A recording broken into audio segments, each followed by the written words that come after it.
Bienvenidos al programa de estudio bíblico de la Biblia Dice, un encuentro diario entre usted y Dios a través de un recorrido por su palabra.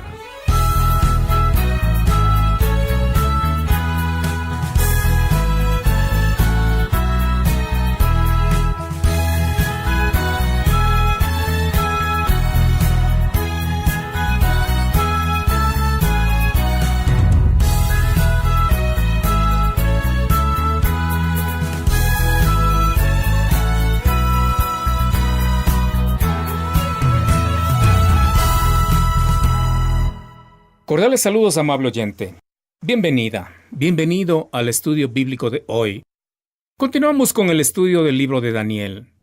Estamos todavía en la parte histórica del libro.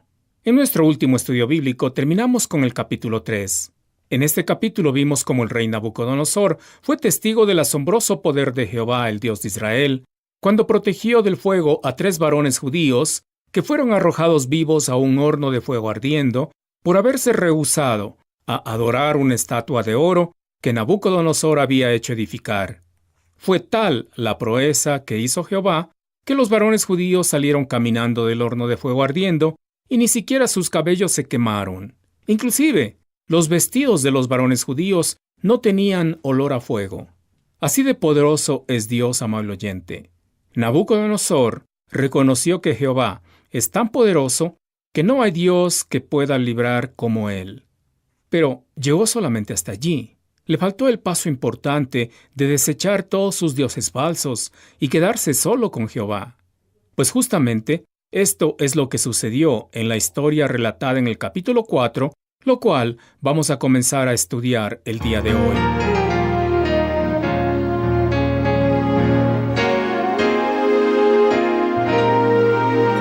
Los milagros por sí solos no tienen el poder de acercar a una persona a Dios. Nabucodonosor fue un caso típico. Nabucodonosor fue testigo de un milagro sin igual realizado por Dios, pero no se acercó a Dios, sino que seguía confiando en sus dioses paganos.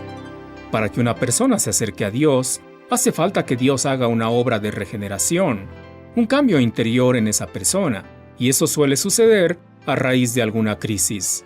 Pues acontece que el rey Nabucodonosor tuvo que pasar por una dolorosa crisis antes de acercarse a Dios. Con esto en mente, abra su Biblia en Daniel capítulo 4. Lo primero que notaremos es la introducción al testimonio del rey. Daniel 4, del 1 al 3 dice: Nabucodonosor, rey, a todos los pueblos, naciones y lenguas que moran en toda la tierra, paz os sea multiplicada.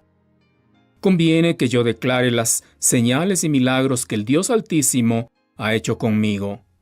¡Cuán grandes son sus señales! ¡Y cuán potentes sus maravillas! Su reino sempiterno, y su señorío de generación en generación. Todo el capítulo 4 de Daniel es el testimonio personal del rey Nabucodonosor. Se trata de un documento formal en el cual el rey deja para la posteridad un recuento fiel y detallado de su experiencia personal con Dios. Los lectores de este documento real son todos los pueblos, naciones y lenguas que moran en toda la tierra. A esas alturas de su reinado, Nabucodonosor era el amo y señor del imperio más grande y poderoso del mundo. En esto tenemos una primera evidencia del cambio en Nabucodonosor. Observe cómo quiere dar a conocer a todo el mundo la experiencia que ha tenido con Dios. Si usted es verdaderamente del Señor, tendrá un deseo natural de compartir su fe con los que todavía no tienen esa fe. Nabucodonosor saluda a sus lectores diciendo: paz os sea multiplicada. Nabucodonosor había hallado la paz que solamente Dios puede dar a los que tienen comunión con Él, y quería que todos los demás también tengan esa paz. Inmediatamente después, Nabucodonosor se refiere a lo apropiado o conveniente que es que todo el mundo sepa las señales y milagros que el Dios Altísimo ha hecho con él. Si Dios ha hecho algo especial en su vida, amable oyente, usted no puede quedarse callado. Tiene que compartirlo con otros. Note el uso del nombre Dios Altísimo para referirse a Jehová. Nabucodonosor está reconociendo que Jehová es el único soberano sobre toda nación y sobre todo ser humano. Siendo así, no es de sorprenderse que Nabucodonosor diga: «Cuán grandes son sus señales y cuán potentes sus maravillas». Nabucodonosor también reconoce que el reino de Jehová es sempiterno, esto es, que no tiene fin, es eterno.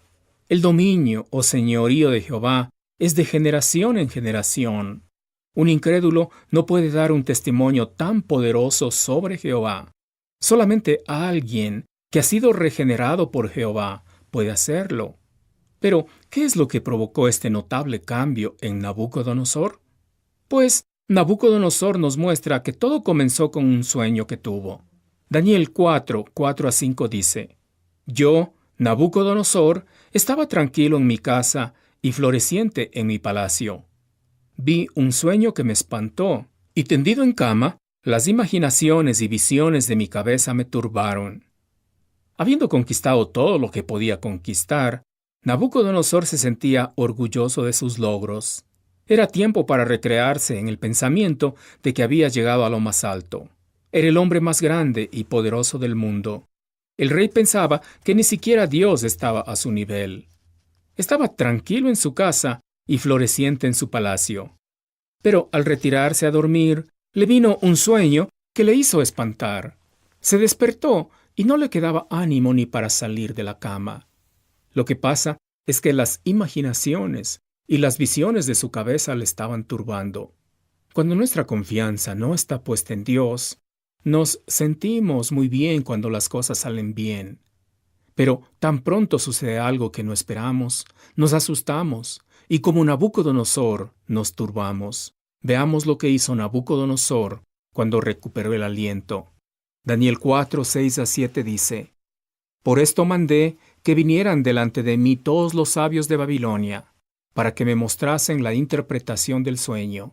Y vinieron magos, astrólogos, caldeos y adivinos, y les dije el sueño, pero no me pudieron mostrar su interpretación».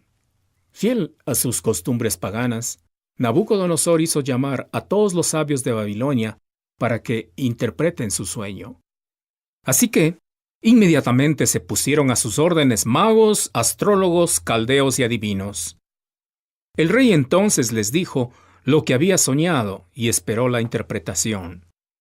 En los rostros de cada uno de sus sabios se dibujó un gran signo de interrogación, porque ninguno podía mostrar la interpretación. Parece que el rey había olvidado que en el pasado le sucedió algo igual. Por alguna razón, Daniel, a pesar de ser el jefe de todos los sabios de Babilonia, no estuvo presente en el grupo de sabios que trató de interpretar el sueño del rey. Tal vez fue algo provocado por él mismo, para hacer ver al rey que solamente Jehová tenía poder para dar la interpretación del sueño. En tercer lugar, tenemos al rey contando el sueño a Daniel. Daniel 4:8-18 dice: «Hasta que entró delante de mí Daniel, cuyo nombre es Beltsasar, como el nombre de mi Dios, y en quien mora el espíritu de los dioses santos. Conté delante de él el sueño, diciendo: Beltsasar, jefe de los magos, ya que he entendido que hay en ti espíritu de los dioses santos, y que ningún misterio se te esconde, declárame las visiones de mi sueño que he visto y su interpretación. Estas fueron las visiones de mi cabeza mientras estaba en mi cama. Me parecía ver en medio de la tierra un árbol, cuya altura era grande. Crecía este árbol y se hacía fuerte, y su copa llegaba hasta el cielo, y se le alcanzaba a ver desde todos los confines de la tierra. Su follaje era hermoso, y su fruto abundante, y había en él alimento para todos. Debajo de él se ponían a la sombra las bestias del campo, y en sus ramas hacían morada las aves del cielo, y se mantenía de él toda carne. Vi en las visiones de mi cabeza, mientras estaba en mi cama, que he aquí, un vigilante y santo descendía del cielo, y clamaba fuertemente y decía: derribad el árbol, y cortad sus ramas, quitadle el follaje, y dispersad su fruto. Váyanse las bestias que están debajo de él, y las aves de sus ramas. Mas la cepa de sus raíces dejaréis en tierra, con atadura de hierro y de bronce entre la hierba del campo. Sea mojado con el rocío del cielo, y con las bestias sea su parte entre la hierba de la tierra. Su corazón de hombre sea cambiado, y le sea dado corazón de bestia, y pasen sobre él 7 tiempos. La sentencia es por decreto de los vigilantes, y por dicho de los santos la resolución, para que conozcan los vivientes que el Altísimo gobierna el reino de los hombres, y que a quien él quiere lo da, y constituye sobre él al más bajo de los hombres. Yo, el rey Nabucodonosor, he visto este sueño. Tú, pues, Belsasar, dirás la interpretación de él, porque todos los sabios de mi reino no han podido mostrarme su interpretación. Mas tú puedes, porque mora en ti el espíritu de los dioses santos. Al introducir el relato de su sueño, se nota que el rey es una persona diferente. Inclusive reconoce que a quien él llamaba Belsasar era en realidad Daniel, el judío cautivo en Babilonia. En términos generales, el sueño describe un gran árbol, el cual a pesar de estar en su apogeo fue cortado en forma sobrenatural por órdenes de alguien a quien el rey llamó vigilante y santo. La orden también contemplaba dejar la cepa de sus raíces en la tierra, pero con atadura de hierro y de bronce. En este punto, el rey como que intuye una interpretación al reconocer que el gran árbol debe simbolizar a un hombre, porque dice que el corazón de hombre le fue cambiado y se le dio un corazón de bestia por un determinado tiempo, más precisamente lo que el rey llamó 7 tiempos. El rey también mencionó que el sueño tiene que ver con reconocer que el Dios Altísimo gobierna el reino de los hombres. Los sabios de Babilonia no habían podido interpretar el sueño, por lo cual sería Daniel quien lo haga. En nuestro próximo estudio bíblico veremos cuál fue la interpretación de este intrigante sueño. Espero su compañía. La Biblia Dice presentó su programa de estudio bíblico. Si desea comunicarse con nosotros, hágalo visitando nuestro sitio en internet www.labibliadice.org o escríbanos a La Biblia Dice, casilla 1708-8208 en Quito, Ecuador. Gracias por su gentil sintonía.